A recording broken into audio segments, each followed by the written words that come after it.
একটা ঘুম না আসা খবর। চেনা শহরের বুকে ফুটফুটে একটি মেধার মৃত্যু। আসলে এ শুধু মৌমিতার মৃত্যু নয়, একটা পরিবারের হাসি আর আনন্দের মৃত্যু। এক মায়ের কোল ফাঁকা হয়ে যাওয়ার দুঃসংবাদ। নিজেকে নিঃস্ব করে যে বাবা মেয়েকে বড় ডাক্তার করে তোলার স্বপ্ন দেখেছিল, সেই স্বপ্নের মৃত্যু। বন্ধু, আত্মীয়, পরিজন আর তার সাথে জুড়ে থাকা অভাগা রোগীদের ভরসার মৃত্যু। নতুন ঘটনা তো নয়, শুধু মৌমিতাদের নাম বদলে যায় আর দিনের পর দিন খবরের কাগজে নতুন হেডলাইন তৈরি হয়। লোক দেখানো প্রতিবাদ, প্রশাসনিক তৎপরতা সব ধামাচাপা পড়ে যায়। আর আমরা ফেসবুকের ক্যাপশনে দু কথা সমবেদনা জানিয়ে সব দায়িত্ব থেকে মুক্তি নিই। বছরের পর বছর ভালো রেজাল্ট করে মায়ের কোল ছেড়ে যে মেয়েটি ডাক্তার হওয়ার স্বপ্ন পূরণ করতে এসেছিল, ধর্ষকের লালসা তাকে মৃত্যু উপহার দিল। এ যেন এক নির্লজ্জ আর বেহায়া সমাজ। যে মেয়েটা মানুষের সুরক্ষার কাণ্ডারি হতে চেয়েছিল, সুপরিচিত একটি মেডিকেল কলেজে তার সুরক্ষার এই অবস্থা। তাহলে স্কুল কলেজ যাওয়া মেয়েটির বর্তমান দিনে কতটা নিরাপদ রাস্তায়? কি শিখছে আগামী প্রজন্ম এবং তাদের অভিভাবক? তাদের স্বপ্ন দেখার সাহস কমবে না তো? সন্তানের কেরিয়ার আর স্বপ্ন পূরণ করতে গিয়ে তাদের হারিয়ে ফেলার ভয়ে দেশ থেকে আরো একটা ভালো ডাক্তার কিংবা ইঞ্জিনিয়ার কমে যাবে না তো? চারিপাশে যখন এত নরপিশাচের ভিড়, তাহলে তো প্রাথমিক শিক্ষার পাশাপাশি আত্মরক্ষার জন্য মেয়েদের ক্যারাটে, মার্শাল আর্ট শেখানো উচিত।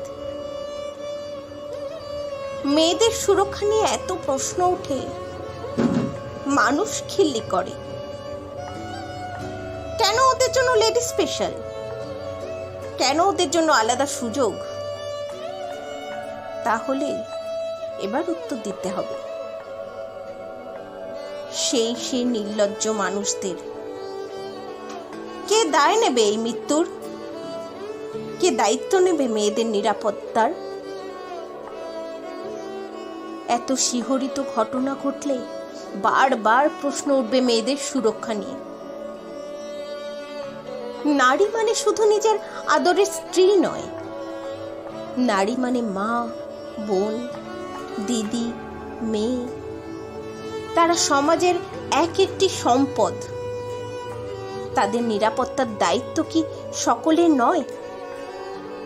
কাকে ভরসা করব আমরা?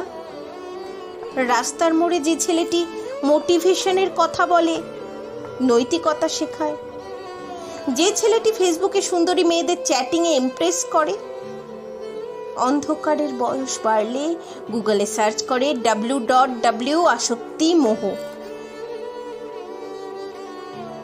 পাড়ার চরিত্রবান কাকু আদর করার অজুহাতে সারা শরীর ছুতে চায়। হায় রে আমার পুরুষ সমাজ!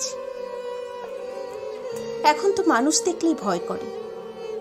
সত্যি কি এই পৃথিবীর কোনো আইন জানে না কিভাবে বিকলাঙ্গ করতে হয় ওই নরপিশাচদের ধারালো অস্ত্র? আর কত জীবন এভাবে অকালে মৃত্যুর দেশে হারিয়ে যাবে? জানি সব পুরুষ অমানুষ হয় না, তবুও লক্ষ লক্ষ মা বাবার হয়ে প্রশ্ন রইল, কবে নিভবে ধর্ষকদের খিদে? ঘৃণার দংশনে পুড়ে ছাই হবে তাদের মুখ।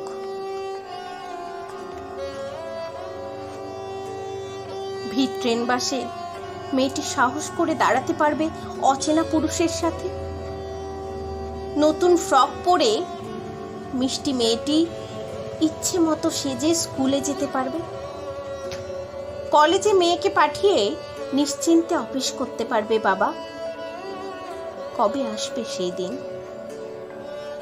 কবে আসবে সেই দিন?